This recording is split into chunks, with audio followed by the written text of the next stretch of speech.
Bonjour à tous, je dois vous parler aujourd'hui de ce qui se cache vraiment derrière le processus enclenché d'adhésion de l'Ukraine et de la Moldavie à l'Union européenne, avec cette décision qui a été prise au sommet européen le 23 juin annoncé. On va parler des États-Unis, on va parler de l'OTAN, on va parler de la Russie, on va parler de corruption, on va parler de salaire minimum, on va parler de la guerre, on va parler des effets collatéraux sur les Balkans, etc. Bref, euh, on va parler de beaucoup de choses très importantes, géostratégiques dans cette vidéo, mais qui concernent la vie quotidienne des Français aussi. Et je vais vous dire que l'Ukraine, la Moldavie veuillent rentrer dans l'Union européenne, c'est leur problème. Tant que nous, à ce moment-là, on n'y est plus, parce qu'on aura fait le Frexit, alors ça ne me pose pas de problème. Allez-y, nous on s'en va. Bref, vidéo extrêmement importante. Merci de la faire circuler en partageant la vidéo et puis en vous abonnant à cette chaîne YouTube. Si vous ne l'êtes pas encore, c'est vraiment facile. Un petit clic à faire, ça prend moins d'une seconde, c'est gratuit bien sûr. Profitez-en pour appuyer sur la petite cloche, vous recevrez les notifications des futures vidéos ainsi. Un énorme merci à ceux qui se sont abonnés, qui vont s'abonner. Vous êtes abonnés nombreux ces dernières semaines. Continuez parce que ça aide au meilleur partage de ces vidéos. Je vous rappelle un grand événement cortège national samedi 2 juillet Paris 14h. Rendez-vous place du Palais Royal. On va aller jusqu'au ministère de la Santé. C'est extrêmement important. Venez avec des drapeaux français.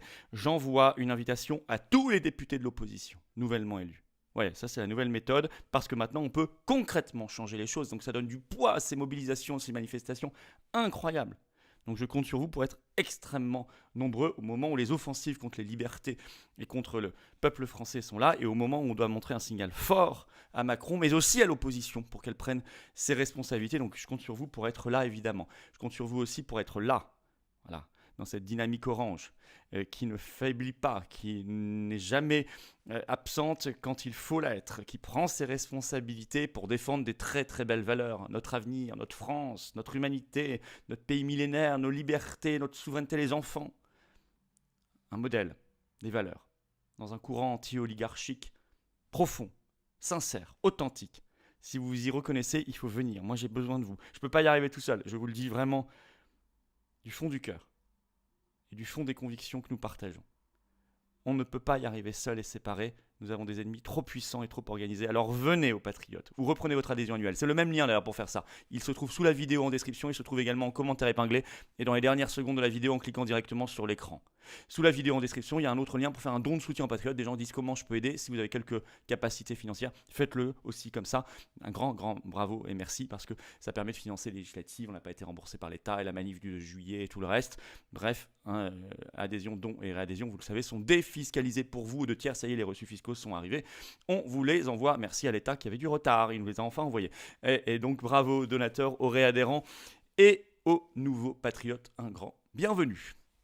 Alors, les dessous d'une folle décision. Bon, on nous dit, attention, ce sera dans 15 ans, 20 ans. Là, ils ont déjà brûlé toutes les étapes. Rien ne dit qu'ils ne le feront pas. On est en nage en pleine idéologie. Alors moi, je vais tout reprendre dans l'ordre.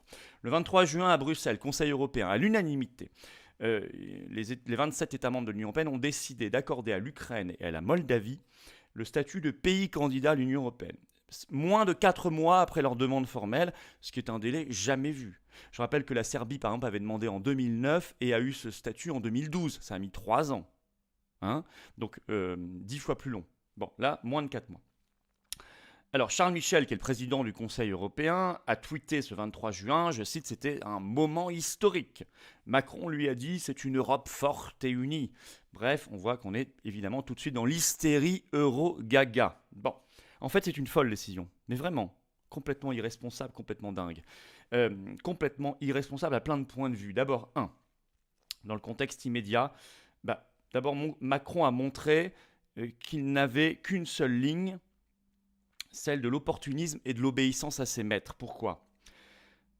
Lors du sommet de Versailles, le 10 mars dernier, c'est pas vieux, Macron déclarait en effet, je cite, « Est-ce que nous pouvons ouvrir une procédure d'adhésion avec un pays en guerre ? Je ne le crois pas. » Il parlait de l'Ukraine, bien sûr. Vous voyez, 3 mois plus tard, il dit et il fait, il se réjouit exactement de l'inverse, alors que l'Ukraine est toujours en guerre, donc ça n'a pas changé. Donc on voit qu'il n'a aucune colonne vertébrale, si ce n'est d'obéir à ceux qui veulent vraiment ça, et c'est là qu'on arrive dans le dur de cette affaire. Cette décision est folle parce que c'est un signal de guerre et d'hostilité, et qu'on n'a pas besoin de ça. On cherche, nous, la paix, vraiment. La vraie, pas ces gens-là qui font croire qu'ils cherchent la paix depuis le début, qui ne font que de mettre de l'huile sur le feu. Bah, ils viennent de remettre un bidon d'huile sur le feu. C'est comme ça.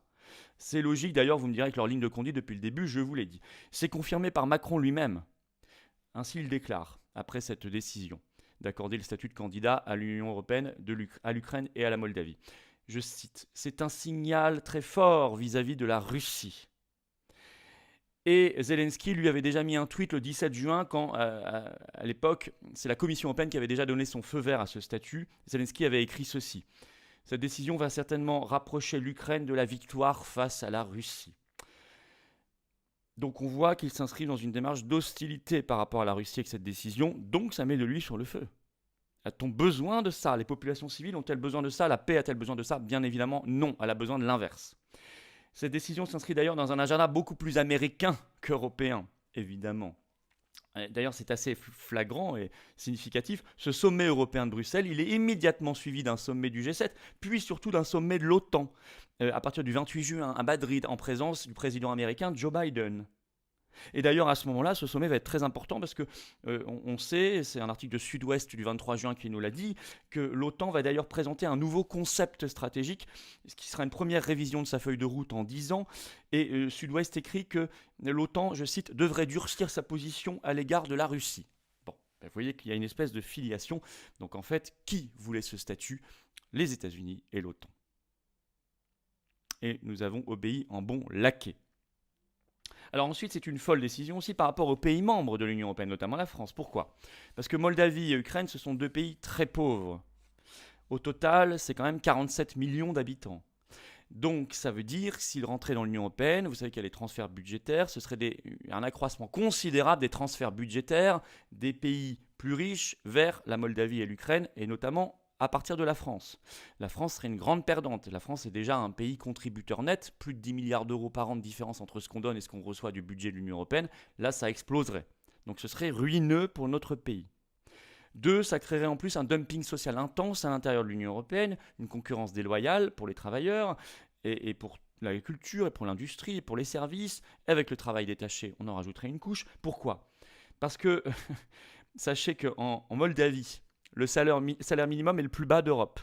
46,29 euros par mois. 46,29 euros par mois en Moldavie. En Ukraine, c'est 68,21 euros. Pas grand-chose. On le sait par le FEDE, c'est-à-dire la Fédération des employés européens. Le salaire moyen des deux pays, c'est difficile de trouver une source parfaitement stricte là-dessus qui disent toujours la même chose, mais globalement, si on fait une moyenne de différents sites, c'est environ 300 euros par mois. Salaire moyen. Donc vous imaginez mettre les ouvriers français, les agriculteurs français, les ingénieurs français en concurrence avec ce genre de salaire dans un espace où il n'y a plus aucune restriction possible, plus rien, plus aucune protection possible, mais c'est la ruine totale. C'est le chômage de masse. Et on tire les salaires vers le bas, évidemment, les salaires français. Ensuite, c'est une décision folle à cause de la corruption. Selon le classement de l'ONG Transparency International, l'Ukraine, c'est le pays tout simplement le plus corrompu d'Europe, qui a un indice de corruption de 32. Plus il est bas, plus le pays est corrompu. La Moldavie est à peine mieux parce qu'elle est à 36, quelques places au-dessus de l'Ukraine. Enfin, les deux, Ukraine et Moldavie, sont classés derrière beaucoup de pays africains qui sont beaucoup moins corrompus que ces pays-là. Et donc, je rappelle, l'Ukraine, le pays le plus corrompu d'Europe selon cette ONG. Par ailleurs, décision folle, vous voyez que ça s'accumule parce qu'il y a des effets collatéraux. Notamment, ça pourrait accélérer l'entrée dans l'Union européenne des Balkans. Et je ne suis pas sûr qu'on en ait besoin non plus. Ainsi, article des Échos du 23 juin, je cite, le titre « L'Ukraine reconnue candidate, les Balkans veulent accélérer ».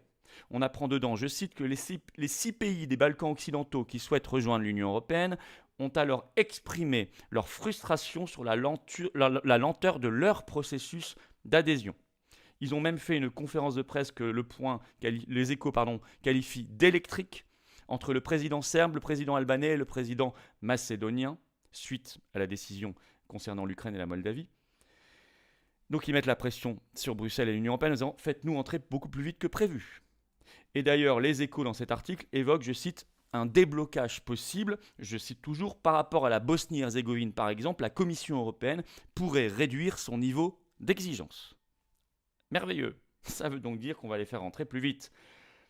Alors pareil, salaire minimum, problème de mafia, il y a 10 000 problèmes. vous imaginez bien les conséquences. Là aussi, vous trouvez derrière la patte américaine.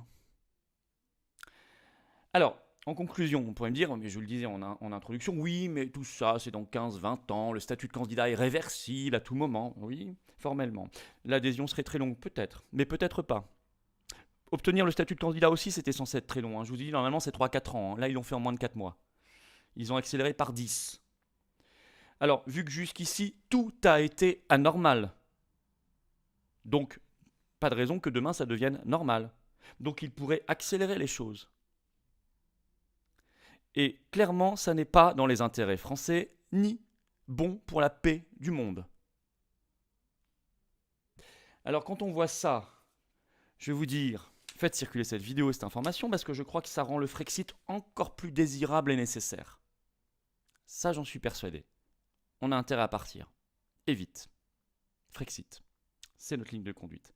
Si vous aussi vous la partagez, d'abord abonnez-vous à cette chaîne YouTube. Je vous en conjure, je vous demande, je vous en remercie d'ailleurs. Ça prend une seconde, c'est gratuit, ça fait mieux circuler les vidéos.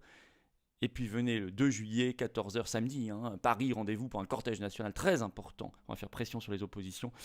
Pour la paix aussi. Pour la paix. Place du Palais Royal à Paris.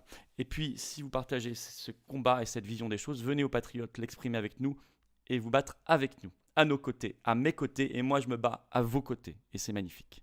Et ensemble, on y arrivera. Et on va se libérer. Il s'est passé beaucoup de choses ces dernières semaines, ça va accélérer. Je vous l'ai dit. Mais ça dépend de nous. Ça dépend de nous. De chacun d'entre nous. Le lien donc pour adhérer aux Patriotes ou reprendre votre adhésion annuelle, très grand mouvement souverainiste grâce à vous, plus grande France, eh bien ce lien est sous la vidéo en description, il est également en commentaire épinglé et dans quelques secondes en cliquant directement sur l'écran, là ou là, vous choisissez. Sous la vidéo en description, il y a un autre lien pour faire un don de soutien aux Patriotes, fondamental, vital, puisqu'on n'a pas d'autres sources de financement, et ça permet de financer les législatives qui nous ont coûté très cher, quelques centaines de milliers d'euros par remboursé, et on ne regrette rien parce que c'est une installation dans le pays, mais ça coûte cher, je vous avoue. Le 2 juillet va coûter cher et tout le reste, c'est tout ce qu'on fait depuis 2 ans parce que nous on fait les choses, contrairement à plein de partis qui croulent sous les millions d'euros d'argent public et qui ne font rien. Bah, nous, c'est pas notre cas. Donc bravo aux donateurs, aux réadhérents, bienvenue aux nouveaux patriotes, tout ça c'est défiscalisé pour vous aux 2 tiers, pensez-y. Allez, vive la France!